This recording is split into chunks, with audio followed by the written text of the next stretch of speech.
Now I smile because it's funny that all the people in there have no idea what I'm missing.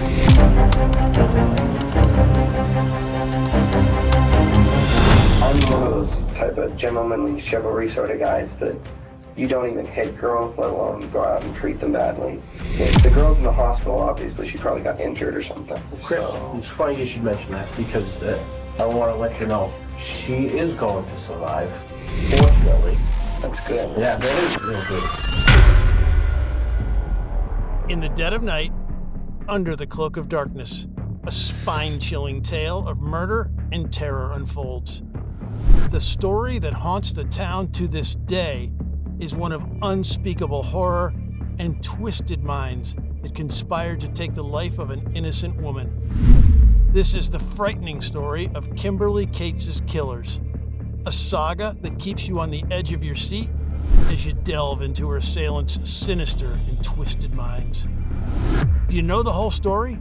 Who were the perpetrators? What drove them to commit such a heinous act? And what happened to them in the end? Keep watching until the end of this video. We'll explore the frightening story of Kimberly Cates' killers and delve into the gruesome details of the crime. Before we get started, just one thing I would like to remind you of. Subscribe to our channel if you haven't done it already. Here we go. Nestled just 60 miles north of Boston lies Mount Vernon, a quaint, prosperous town in the picturesque state of New Hampshire. In the autumn of 2009, a tragedy occurred that shook not only the peaceful residents of this small town, but also the entire nation. Kimberly Cates, a caring 42-year-old nurse, cherished her daily runs and found solace in gardening. Together with her husband, David, they were raising their loving 11-year-old daughter, Jamie, in a beautiful ranch-style home in Mount Vernon. On that fateful Sunday, October 4th, 2009, the 911 emergency service received a chilling call. The dispatcher struggled to comprehend the distraught caller. After a brief pause, the line went silent. When the police officers arrived at the Cates residence, they were met with a house ominously lit from within. Peering through the window, they discovered the lifeless body of a young child in the kitchen, forever halted in motion. Forced to break down the front door, the officers entered the home, discovering Jamie lying unconscious on the kitchen floor. With a weak and trembling voice, she whispered, "They killed my mommy."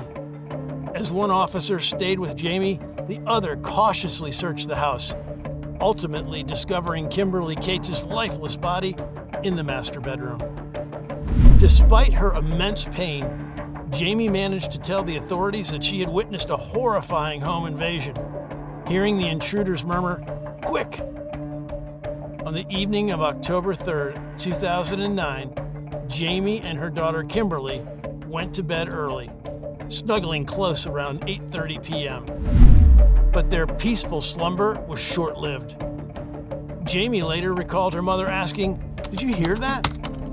before rising to investigate. It was then that a man wielding a sword appeared, brutally attacking Kimberly.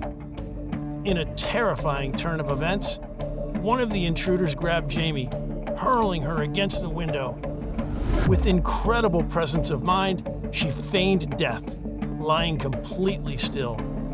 From her vantage point, Jamie described two men, one bald, the other wearing a blue sweatshirt. Once she was certain they had left, she mustered the strength to crawl to the kitchen and make a desperate 911 call.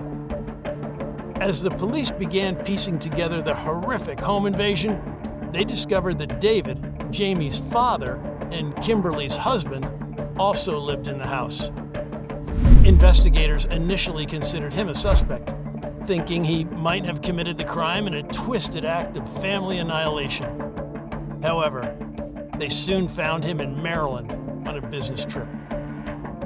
Working as a government contract engineer, David often spent weeks away from home, something the Cates family had grown accustomed to. Upon learning of the attack, he rushed back to Boston to be by his daughter's side in the hospital.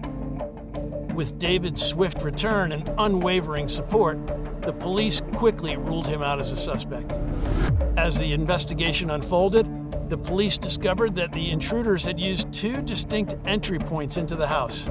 A shattered basement window with a chest positioned beneath it suggests one possible point of entry, while a removed air conditioner on the porch hinted at another. Adding to the mystery, the power to the residence had been curiously cut off. The police found evidence of tampering with the circuit breaker in the hallway, both before and after the attack, as blood was smeared around it. Since the house lights were on when the officers arrived, they surmised that the breaker had been switched off prior to the assault and then turned back on afterwards. On that fateful Sunday, October 4th, 2009, a vigilant police officer noticed a suspicious car fleeing the scene. The defendant got out of the car and we started talking. And what did the defendant say? He was bouncy and jumping around between different conversations. But he had said that he had killed 2 people. So you said he was bouncy? Yes. Could you explain what do you mean by that? He was very up, is the best way I can describe it. Very happy, excited, an adrenaline rush. Upon stopping the vehicle, the officer found 2 young men inside, a 19-year-old Christopher Gibble and 17-year-old Steven Spader. Following a brief interrogation, they were allowed to leave. Little did anyone know that this seemingly innocuous encounter would later prove to be a critical moment in the case, as the investigation continued to unravel the chilling truth behind the tragic events that had shaken the quiet town of Mount Vernon to its core. That night, Kyle's mother, Carol Fenton, called the police after her son said he needed to talk to them about something important. A detective promptly arrived at the Fenton residence to hear Kyle's story. Kyle explained that he and a friend had been hanging out when 2 of their buddies, Christopher Gribble and Steven Spader, unexpectedly dropped by. The pair shared a harrowing tale of their involvement in a brutal home invasion in Mount Vernon the night before, complete with stolen items from the house. Kyle even mentioned that they had shown him 2 knives and a machete they used on the victims. At the time, Kyle didn't take their claims seriously. Kyle's revelation surprised the authorities, especially since they had already met Gribble and Spader. Kyle also shared 2 more names he had heard from Spader and Gribble, Billy Marks and Quinn Glover. With this new information, the police sprang into action, searching for Gribble's car and even visiting his home, but to no avail. Then, on October 5th, 2009, Steven's parents contacted the police. When officers arrived, they found Gribble, Spader, and a young man named Autumn Savoy. The trio was promptly arrested and taken to the station, where 4 knives were confiscated from Gribble. Meanwhile, Glover and Marks were still in school. But the question remains, what could have possibly motivated these young men to commit such a heinous crime? One day, a student at the school confided in the resource officer about a disturbing encounter he had with 4 other students. According to the student, he had been hanging out with Spader, Gribble, Glover, and Marks while heavily medicated on a Sunday. To his disbelief, the group bragged and boasted about their involvement in the horrific home invasion. At first, the student didn't buy their story. But when Gribble chillingly described stabbing Kimberly and Jamie, saying it was awesome, and Spader expressed a desire to repeat the experience, the student began to feel uneasy. The group then went to the mall to resell the stolen items, successfully pawning rings, bracelets, and other property, just as Jamie had overheard them discussing during the break-in. Afterward, they showed the student a machete from Gribble's trunk, claiming it had been recently covered in blood, but cleaned with ammonia and bleach. As the group debated their next steps, the student received a call from his girlfriend, who had heard rumors about the crime and wanted to know if they were true. Shockingly, he confirmed that he had indeed overheard the gang talking about the murder. Rumors spread like wildfire, and soon Spader received a call from Quinn Glover's girlfriend, who angrily confronted him about the crime. Enraged, Spader accused the student of snitching and threatened him with a knife. Gribble also brandished 2 knives and advanced on the student, who managed to escape their grasp. Glover quickly moved to protect the student, and Marks ultimately drove him home. Marks shared with the police that after the incident, they had returned to where Gribble parked his car, changed clothes, and then drove off. He revealed that a week before the attack, he, Spader, Gribble, and Glover had a group chat about the break-in location, deciding they would need to eliminate anyone they encountered in the house when they invaded. The investigators then turned their attention to Autumn Savoy. Savoy tried to vouch for Spader and Gribble's innocence, stating that they had been at his house until 2 a.m. on Sunday, just chilling and smoking weed. The police, however, did not buy his story. Under pressure, Savoy's facade started to crumble. He admitted that on the night of October 3rd, Spader and Gribble had stealthily left his house, indicating they were off to kill someone. Savoy thought it was a twisted joke at first. He even texted Spader later asking if they were robbing a bank, to which Spader replied, "I'm busy, I'll hit you when I can," at 1:30 a.m. By 5:30 a.m., Gribble and Spader had returned to Savoy's house, confessing they'd killed 2 people after breaking into an unsecured house. They showed Savoy the bloodied machete and a fillet knife.